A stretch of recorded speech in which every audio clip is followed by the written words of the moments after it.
진짜 이런 일이 실제로 일어날 수 있는 걸까요? 처음 이 이야기를 들었을 때 저도 솔직히 믿지 않았습니다. 실제로 미국에서 수업 중에 벌어진 이야기입니다.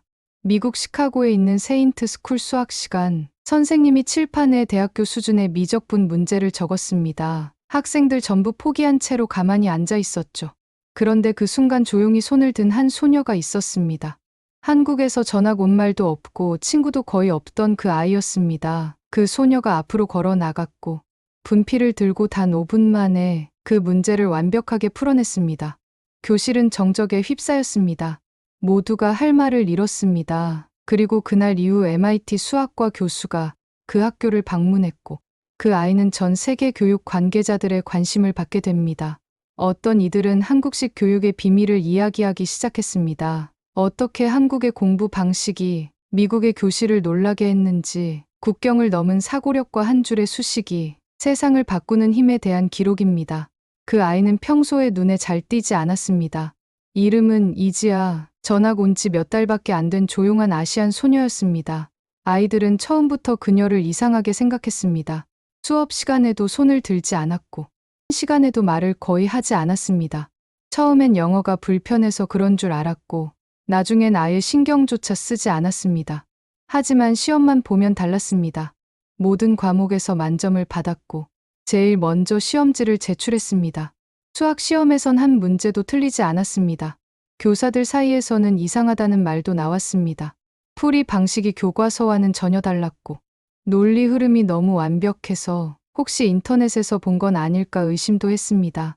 그래서 수학 선생님은 일부러 대학교 수준의 문제를 칠판에 적었던 겁니다. 아무도 풀 수 없을 거라고 생각했던 그 문제 말입니다. 그리고 그 문제를 단 5분 만에 풀어낸 그 순간 모든 시선이 그녀에게 향했습니다. 그제서야 사람들은 그녀가 누구인지 궁금해지기 시작했습니다. 그녀는 한국에서 중학교까지 마치고 가족과 함께 미국에 왔습니다. 특별한 영재 코스를 밟은 것도 아니고 수학 경시대회에 나간 적도 없었습니다.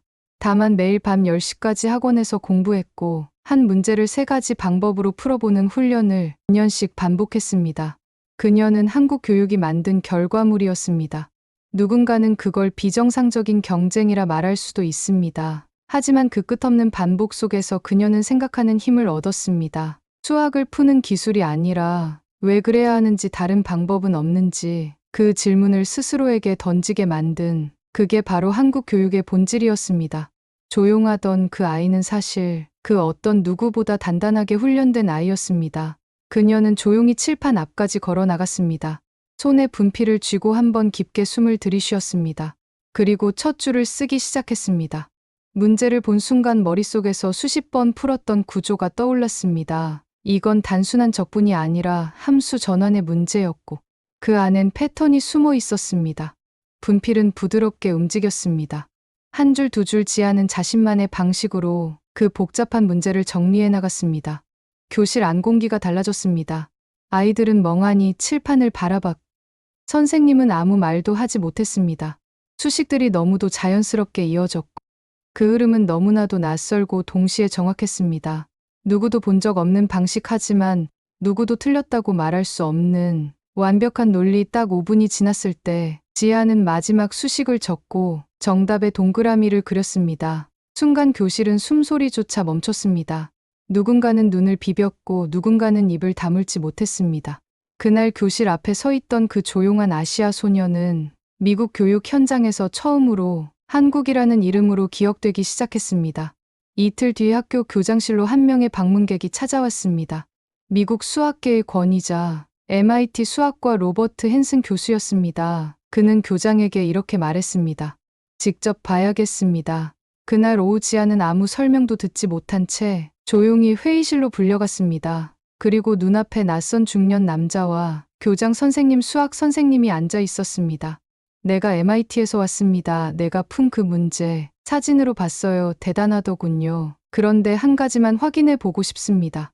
헨슨 교수는 지아에게 문제 5개가 적힌 종이를 건넸습니다. 그 안엔 적분과 미분 방정식, 그리고 실제 생활을 수식화하는 응용 문제가 포함돼 있었습니다. 그리고 그녀의 손이 다시 움직이기 시작했습니다. 이건 암기가 아니었습니다. 정해진 공식도 없었습니다. 세 번째 문제를 풀고 있을 때 헨슨 교수는 자리에서 조용히 일어났습니다. 그리고 교장에게 속삭이듯 말했습니다. 이건 훈련된 사고입니다. 이건 외워서 나올 수 있는 결과가 아닙니다. 시험이 끝난 뒤 헨슨 교수는 지아에게 물었습니다. 이건 어디서 배운 거니? 지아는 조용히 대답했습니다. 한국에서요. 중학교 때 문제를 3가지 방식으로 풀었습니다. 헨슨 교수는 고개를 끄덕였습니다. 단 한 문장을 남겼습니다. 이 아이는 천재가 아닙니다. 이건 한국 교육의 힘입니다. 다음 날 아침 교실 분위기는 전날과 완전히 달라져 있었습니다. 수학 시간이 되기도 전에 몇몇 아이들이 책상 주변에 모여 있었습니다. 너 그 문제 진짜 혼자 푼 거야. 그 기호는 어디서 배운 거야. 그리고 그 말이야. 한국에서는 중학생 때 그런 거 배우는 거야? 지아는 조용히 고개만 끄덕였습니다. 점심시간 학교 방송반이 움직이기 시작했고 그날 오후 세인트 스쿨 홈페이지에는 작은 뉴스 한 줄이 올라왔습니다. 한국에서 온 전학생 이지아, 대학 수준의 수학 문제 완벽 풀이, MIT 교수 검증 완료. 그 소식은 생각보다 빨리 퍼져나갔습니다. 지역 뉴스 사이트에 짧은 기사 하나가 떴고 교사들이 공유했고 곧 SNS를 통해 수십 번, 수백 번 리포스트 되기 시작했습니다. 영상엔 지아가 칠판 앞에서 차분하게 수식을 적는 모습이 담겨 있었습니다. 그 표정, 그 손, 그 논리. 사람들은 말했습니다. 저건 외운 게 아니야. 저건 훈련된 사고야. 그리고 저건 한국이다. 한국이라는 단어가 그날 이후 미국 수학 교실에서 다시 회자되기 시작했습니다. 미국 교육이 잊고 있던 가장 중요한 질문을 꺼내게 만들었습니다. 왜 우리는 이런 사고 훈련을 하지 않는가? 브래들리 선생님은 그날 수업을 시작하며 이렇게 말했습니다. 오늘부터 우리 수업의 기준이 바뀝니다. 누군가의 손에서 수학이 다시 살아났기 때문입니다. 그날 이후 지아에게 가장 많이 들은 질문은 이거였습니다. 그걸 어디서 배운 거야? 도대체 한국에서는 어떤 공부를 하길래 그런 풀이가 나오는 거야? 지아는 대답 대신 자신의 노트를 조용히 꺼내 보여줬습니다. 하얀 종이에 빽빽하게 적힌 수식 문제마다 색깔로 나뉘어 있는 풀이 방법, 같은 문제를 3번씩 다른 방식으로 푼 흔적들, 그건 단순한 숙제장이 아니었습니다. 그건 하나의 기록이었습니다. 어떻게 생각하고 어떻게 의심하며 어떻게 답을 찾아갔는지에 대한. 한국에서는 공부가 지식이 아니었습니다. 그건 훈련이었고 반복이었고 생각하는 습관이었습니다. 초등학교 3학년 그때부터 매일 밤 10시까지 수학학원에 다녔습니다. 문제 하나를 풀면 선생님은 이렇게 말했습니다. 다른 방법은 없을까? 그 질문에 지아는 고민했고 다른 접근법을 찾았고 틀렸으면 다시 했습니다. 그렇게 한 문제를 3번씩 푸는 시간이 하루 평균 4시간씩 몇 년 동안 이어졌습니다. 그리고 그 과정에서 지아는 정답보다 중요한 걸 배웠습니다. 질문을 던지는 힘, 구조를 보는 눈, 그리고 문제를 이해하는 사고. 한국식 수학 교육은 그걸 가르쳤습니다. 헨슨 교수는 나중에 이렇게 말했습니다. 이 아이가 배운 건 공식이 아니라 사고의 언어입니다. 그리고 그 언어는 수학이 국경을 넘을 수 있다는 걸 증명해냈습니다. 한국이라는 단어도 함께 떠오르고 있었습니다. 그날 오후 학교 교장실로 한 통의 메일이 도착했습니다. 보낸 사람은 MIT 수학과 로버트 헨슨 교수였습니다. 그는 직접 이렇게 말했습니다. 사진은 충분하지 않습니다. 이 학생을 직접 보고 싶습니다. 가능하다면 정식 테스트를 제안합니다. 그리고 이틀 뒤 MIT 로고가 찍힌 봉투가 세인트 스쿨 루터 고등학교로 도착했습니다. 지아는 다시 불려갔습니다. 이번엔 브래들리 선생님도, 교장 선생님도, 다른 학교의 수학 교사 2명도 함께 그 자리에 있었습니다. 테스트는 MIT에서 실제로 사용하는 수학적 사고, 평가, 문항, 총 5개 고급 적분, 미분 방정식 실생활 최적화 문제, 그리고 하나의 비정형 수리 사고 시뮬레이션. 교수는 말했습니다. 이건 암기력 테스트가 아닙니다. 사고력과 유연성 그리고 패턴 인식 능력을 보기 위한 평가입니다. 지아는 고개를 끄덕이고 종이를 받아 들었습니다. 첫 문제 3중 적분. 지아는 중간에 전환 공식 하나를 써서 3단계를 2단계로 줄였습니다. 두 번째 문제 다중 함수의 역전개. 지아는 한국에서 배운 기호와 도식을 사용해 전개 순서를 재정렬했습니다. 세 번째 문제 미국 교과 과정에선 거의 다루지 않는 함수의 극한 근사 문제. 지아는 그걸 그래프로 상상해내고 오차 범위를 그림으로 표시했습니다. 헨슨 교수의 눈빛이 점점 바뀌어 갔습니다. 마지막 문제는 학교 안자전거 보관소 위치를 수학적으로 도출해내는 실생활 문제였습니다. 지아는 학생 동선 지도 시간대별 통계 그리고 건물 위치를 하나의 함수로 변환했습니다.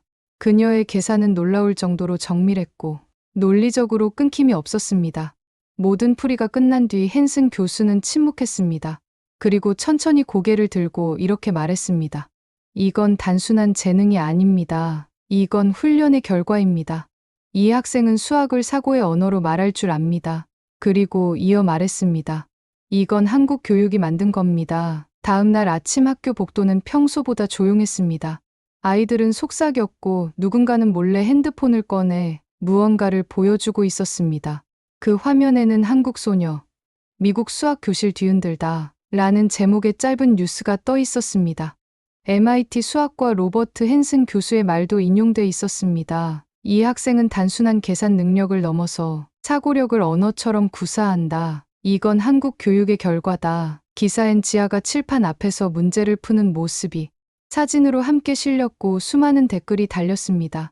한국 학생들 대단하다. 어떻게 중학생이 이런 걸 할 수 있지? 미국 교육도 배워야 한다. 그 뉴스는 곧 학교 게시판에 붙었고 지역 방송에도 짧게 나왔습니다. 학생들은 지아가 점심시간에 앉는 테이블을 서서히 둘러싸기 시작했고 누군가는 수학 질문을 가져와 슬쩍 보여주기도 했습니다. 그 전까지만 해도 혼자 밥 먹던 지아 말 걸기 어려웠던 그 아이는 이제 모두가 궁금해하는 이름이 되었습니다. 그리고 조용히 한국이라는 단어도 함께 따라다니기 시작했습니다. 그 아이 한국에서 왔다며 그 풀이도 한국식이라던데.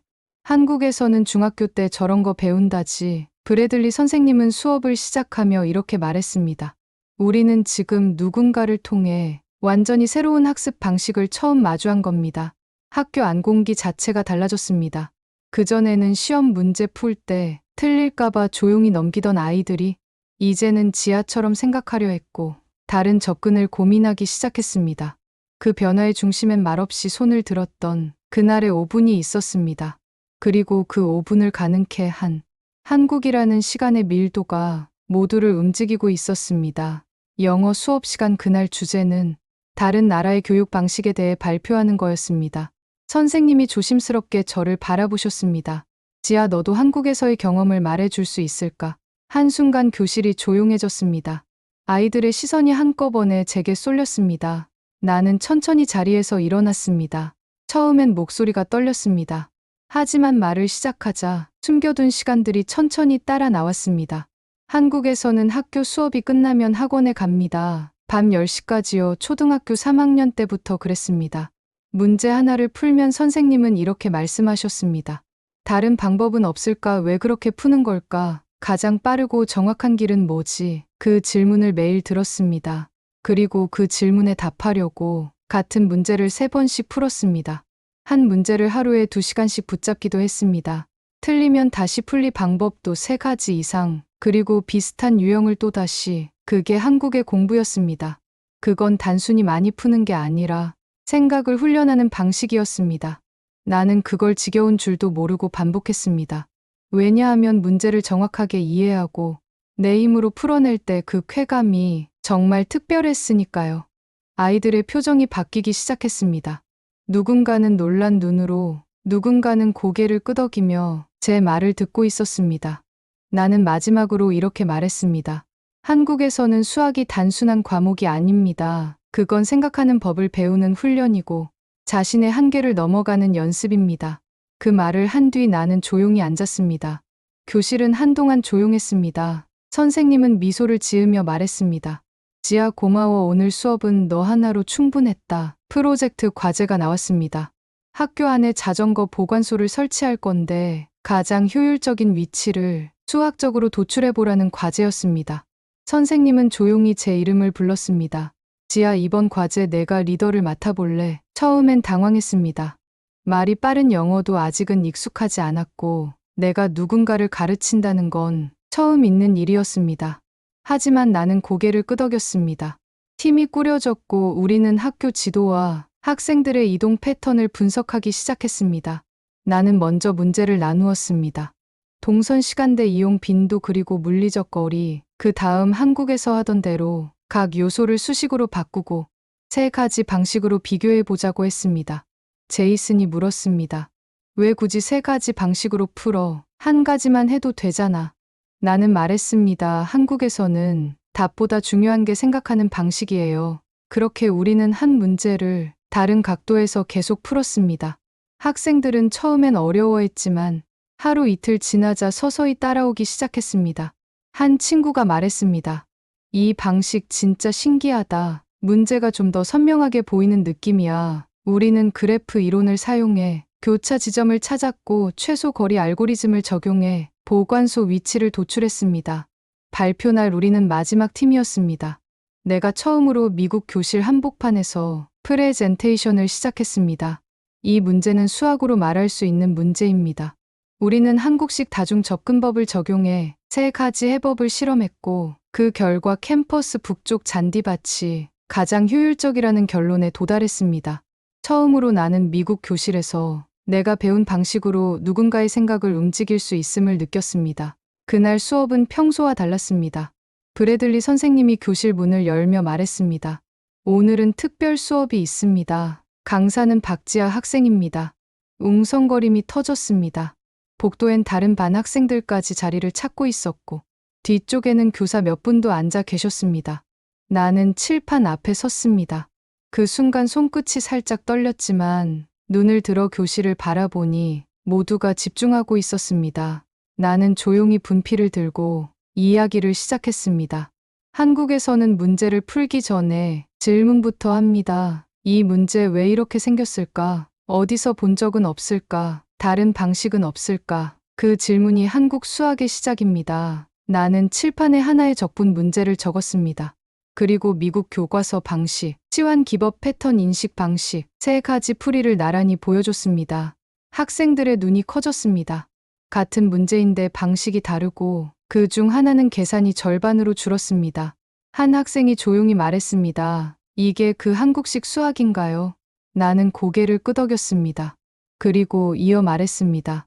한국에서는 단 한 가지 방법에 만족하지 않습니다. 가장 빠른 길을 찾을 때까지 계속 생각하고 계속 도전합니다. 아이들은 메모를 시작했습니다.